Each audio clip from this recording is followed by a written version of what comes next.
বন্ধুরা সবাইকে good morning. একদম শীতের সকালে ট্রেনে করে আমি বেরিয়ে পড়লাম। মুখটা দেখেছো আমার শুকিয়ে গেছে। এই শীতে ভোর ভোর ঘুম থেকে ওঠা যে কী চাপের, সে তো আর কি বলবো। তো দেখো কানে হেডফোন গুঁজে নিয়েছি যাতে কানে আর একটু হাওয়া না ঢুকতে পারে। তো কোথাও ঘুরতে যাবো ভাবছিলাম, আশেপাশে তো ঘুরেইছি, কলকাতা যাওয়ার ইচ্ছে ছিল, বাট কলকাতা গেলে সমস্যা হচ্ছে যাওয়া ফেরা প্রচুর হ্যাপা হয়, একটু টাইম পাওয়া যায় না, তো সেই জন্য যাওয়া হয় না। তো তাই ভোর ভোর বেরিয়ে পড়লাম। এখন ট্রেন ছেড়ে বাসে উঠে পড়লাম। যাব হচ্ছে ভিক্টোরিয়া যাব। তো আরও 2-3টে জায়গায় যাব যেগুলো প্ল্যান ছিল না, যাওয়ার ইচ্ছে ছিল শুধু ভিক্টোরিয়াটা একটু ঘুরে আসবো, বাট সেগুলোও হয়ে গেল। এই যে ভিক্টোরিয়ার এই গেটের সামনেটা বিভিন্নভাবে ছবি ভিডিও করার ইচ্ছে ছিল, বাট আমি যাদের সাথে গেছি ওরা এত মানে কি বলবো বোরিং, আমাকে খালি খালি তাড়া দিচ্ছে যে তাড়াতাড়ি বাড়ি ফিরতে হবে, কীভাবে বেশি রাত হয়ে যাবে, ট্রেন পাওয়া যায় বাট আমাদের এদিকে বাস তো বেশি রাতে নেই, তো এই নিয়ে বলছে। তো যাই হোক দেখো ভিক্টোরিয়া ঢুকে পড়লাম। এই যে নুড়ি পাথর সব সামনেটা দেয়া আছে, গাছ টাছ একদম সুন্দর। আর একটু ভিক্টোরিয়ার সামনে গিয়ে নিজের মুখটা একটু দেখে নিলাম, কি সুন্দর লাগছে আমাকে। এটা শীত বলে তবুও আছে।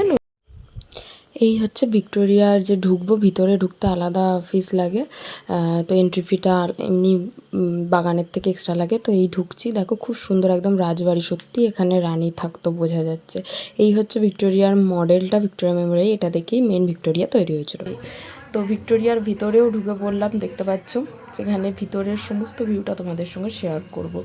তো ভিউটা জাস্ট অসাধারণ সুন্দর ছিল। তো ভিতরটা তো তোমাদেরকে দেখিয়ে দিলাম, বাইরেটাও দেখেছো। তো কি বলবো, দুর্ভাগ্যবশত বা সৌভাগ্যবশত এটা আমার ফার্স্ট ভিক্টোরিয়া আসা, আমি এর আগে কখনো আসেনি। তো এসে আমার ভালোই লেগেছে অভিজ্ঞতা। ভিতরে ঢুকতে আলাদা ফিজ নেয়।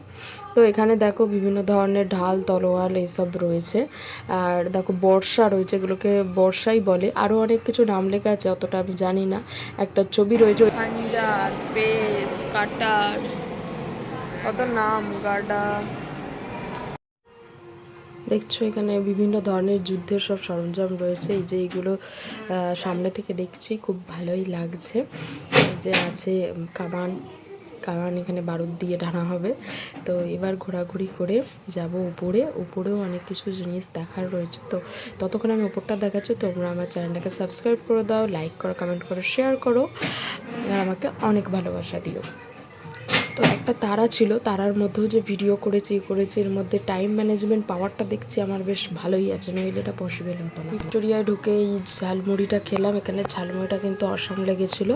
তো আমি একটু রেগে গিয়েছিলাম, ওদিকে খাওয়ার কথা বলছিলাম, ওটা শুধু তারা দিচ্ছিলো।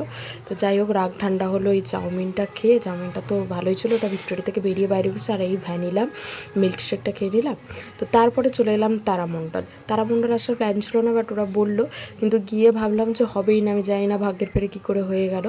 তো বিড়লা তারামণ্ডলে এসেছিলাম। এখানে লাইন, এইটা তো শুধুমাত্র টিকিটের লাইনটা এরকম অল্প, বাট ঢোকার লাইন ওইদিকে পেছনে একদম অনেক শয়ে লোক রয়েছে। তো ভেবেছিলাম হবে না, আর আমি শুধু ভাবতাম গ্রামের লোকেরা একটু কুচুটেপনা করে, বাট কলকাতার লোকেরা ফ্র্যাঙ্ক নয় ভাই, বিশাল কুচুটে।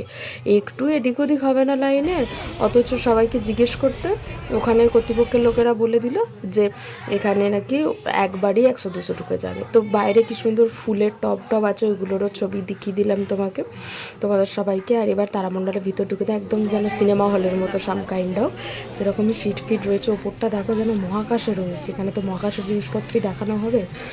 তো এখানে একদমই ফোন অ্যালাউ নয়, তবুও আমি লুকিয়ে ঝুলিয়ে এই যে খুব সুন্দর সুন্দর ফুটেজগুলো নিয়েছি। হ্যাঁ আমি জানি না, তো ভয় লাগছিলো, নিয়েছি। এখানে যখন গ্রহ তারা এই সমস্ত কিছু ধাক্কা মারছে, যেন মনে আমার মুখেই পড়ে যাচ্ছে, ঠিক আছে। তো এখান থেকে বেরিয়ে একটা আইসক্রিম খেয়ে নিলাম, যদিও শীতকাল ছিল, কিন্তু তবুও শখ গেল। তো এবার আসল জিনিসটা আছে, তারপরে থেকে একটু পার্ক স্ট্রিটে এলাম, কারণ পার্ক স্ট্রিট আমি গিয়েছিলাম ক্রিসমাসের টাইমে, ক্রিসমাস শেষ হয়ে গিয়েছিলো বোধহয় নিউ ইয়ারের পরের দিন, নিউ ইয়ার পর্যন্ত তো ভিড় থাকে। তো দেখো এখন এসেছি, শুধু গাড়ি রয়েছে, মানুষ নেই।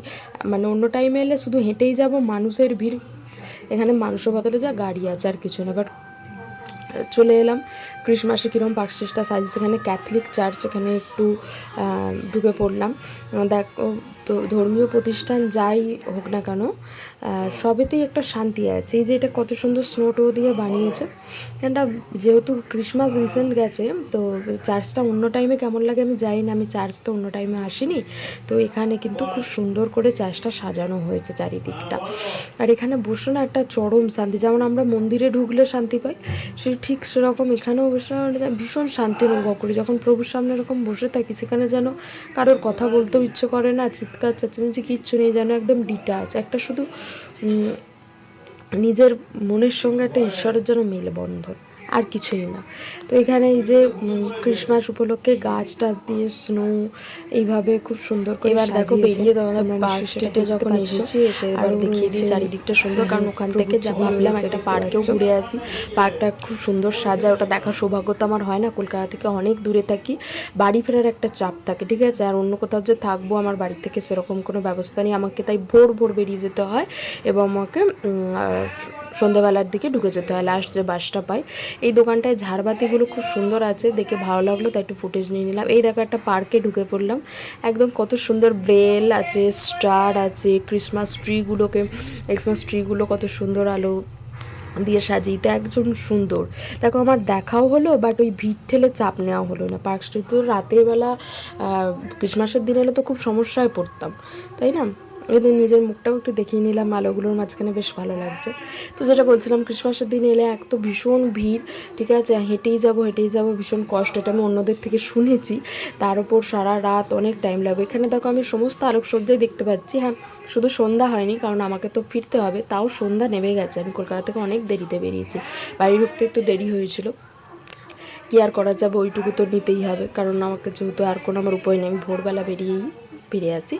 তো এই ট্রিগুলো কি সুন্দর ঘুরছে দেখছো, আমিও তাই এগুলোর সঙ্গে একটু ডান্স করে নিলাম, একটু মজা করে নিলাম। তো ভালো লাগছে খুব এখানটায়, একদম শান্তা দাদুর সঙ্গেও একটু ছবি, তো ক্যাত মেরে একটু রিলস বানাবো, একটু হাঁটার পোস্ট করবো না, তো সেটা আমি করে নিচ্ছি। কিন্তু এইদিকে বেলা বেরিয়ে গেছে, আমাকে বেরোতে হবে, টাটা।